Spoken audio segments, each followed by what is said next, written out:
आज का बाइबल का वचन सामुएल का पहला ग्रंथ अध्याय 18 वचन 6 से 9 और अध्याय 19 वचन 1 से 7 और आज का सुसमाचार सन मरकुस के अनुसार अध्याय 3 वचन 7 से 12।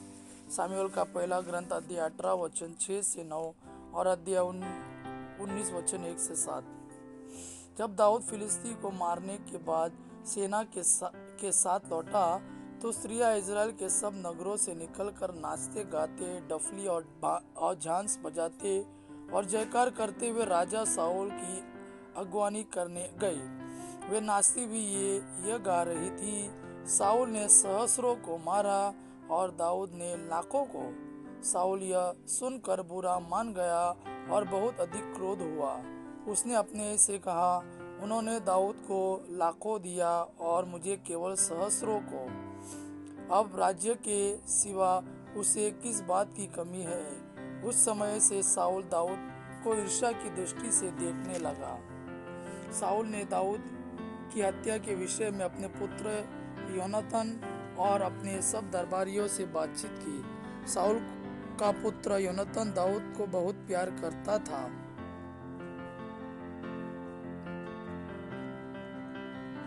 इसलिए उसने दाऊद से कहा, मेरे पिता साउल तुमको मार डालने चाहते हैं। कल सवेरे सावधान रहो, तुम किसी जगह छिप जाओ और मैं शहर से निकलकर उस मैदान में जहाँ तुम होगे अपने पिता के पास रहूंगा और तुम्हारे विषय में अपने पिता से बात करूंगा।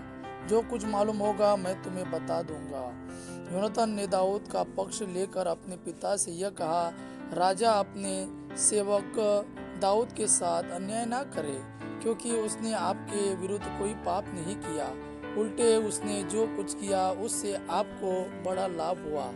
उसने अपनी जान हथेली पर रखकर उस फिलिस्ती को मारा और इस प्रकार प्रभु ने सारे इज़राइल को महान विजय दिलाई।